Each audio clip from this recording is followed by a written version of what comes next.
आजचा दिवस एवढा सुंदर, शांत आणि भरपूर देणारा होता. आजची सुरुवात आम्ही देवदर्शनाने केली. सकाळी सुगड पूजा झाल्यानंतरनं मंदिरामध्ये आलो आणि मंदिर एवढं शांत होतं. इथं बनशंकरी देवीचं मंदिर आहे. कालच बनशंकरी पौर्णिमा देखील होती, त्यामुळे देवीला खूप छान सजवलेलं होतं आणि मंदिर एवढं एकट्यासाठी मिळणं खरंच सौभाग्याची गोष्ट आहे. संक्रांती दिवशी देवीची पूजा करायला एकदम गाभाऱ्यात जाऊन छानपैकी पूजा करता आली, देवीची ओटी भरता आली. खरंच सगळं काही बघून करून भरून पावल्यासारखं झालं. कोणतीही पूजा ना मला जमेल तशी मी करते.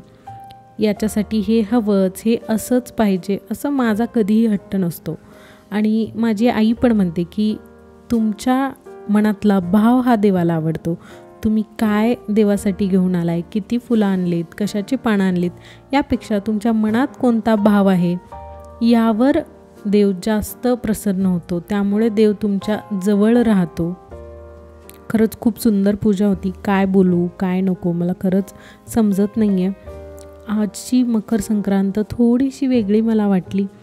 का माहिती नाही, दरवर्षीप्रमाणेच सर्व गोष्टी केल्या होत्या, तरी देखील कदाचित यावर्षी देवीचं दर्शन एवढ्या जवळून झालं, देवीची ओटी भरता आली, म्हणून कदाचित प्रसन्न शांत वाटत असावं असं मला वाटतं. आपल्या प्रत्येक सणामागं एक गोष्ट लपलेली असते. बघा, आता आपण मकर संक्रांतीमध्ये ओटी भरताना जे काही धान्य वापरतो ते सर्व धान्ये या सीझनमधले असतात. म्हणजे बोरं असतील, ढाळे असतील, वटाण्याच्या शेंगा असतील किंवा मग ऊस असेल, या गोष्टी या सीझनमध्ये पिकतात आणि त्याबद्दलसुद्धा आपण कृतज्ञता व्यक्त करतो. खरंच खूप सुंदर मंदिर आहे. ह्या मंदिराचा इतिहास असा आहे की एका रात्रीमध्ये मंदिर बांधायला सांगितलं होतं राजाने, आणि मग याचे जे काही वास्तुकार होते त्यांनी एका रात्रीमध्ये हे मंदिर उभारण्याचा प्रयत्न केला आहे असं बोललं जातं. 12व्या शतकातलं हे मंदिर आहे.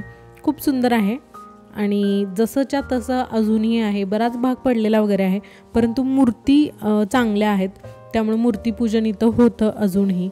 मग कोणत्याही सणाला आम्ही येतो. इथं येण्यापूर्वी सकाळी मी सुगड पूजा केली होती. निवदासाठी मी केले होते शेवयाची खीर. काल भोगीसाठी भरपूर स्वयंपाक केला होता. मग आज जास्त गोड किंवा जास्त काही खाण्याची इच्छा नव्हती, म्हणून आजचा स्वयंपाक साधाच केला होता. दोघंच आहोत घरी, तर जास्त काही करायचं नको असं होतं. तरीही करत करत भरपूर काही झालेलं. मग जेवण वगैरे झालं. आज हळदी कुंकासाठी जेवढ्या माझ्या ओळखीच्या इथल्या बायका आहेत तेवढ्यांना मी बोलवलं होतं. इथं मला जास्त ओळखी नाहीत, परंतु 4 ते 5 बायका येणार होत्या. त्यांच्यासाठी मी सगळी काही तयारी केली. आपल्याकडचं कल्चर, इथलं कल्चर वेगवेगळं आहे. त्यांना या मकर संक्रांतीच्या हळदी कुंकवाच्या कार्यक्रमाचं फार कौतुक वाटतं की तुमच्याकडे किती छान असतं, तुम्ही सर्वांना बोलवता वगैरे वगैरे. इथे पण असतं, परंतु श्रावणमध्ये शुक्रवारची पूजा करतात आणि तेव्हा मग हळदी कुंकासाठी बोलवतात.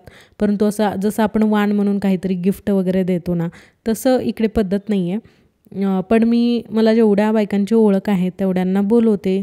ज्यांना जेव्हा वेळ आहे तेव्हा त्या येतात. परंतु आज 5 बायकांना वाण देण्याचा मान असतो, म्हणून मग मी अपार्टमेंटमधल्या ओळखीच्या मैत्रिणींना बोलवलं होतं.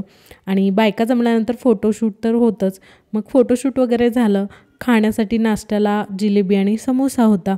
बाहेरूनच मागवला होता, कारण की आज दुसरे खूप कामं होते, वेळ झालेला. असा माझा आजचा संक्रांतीचा दिवस पार पडला.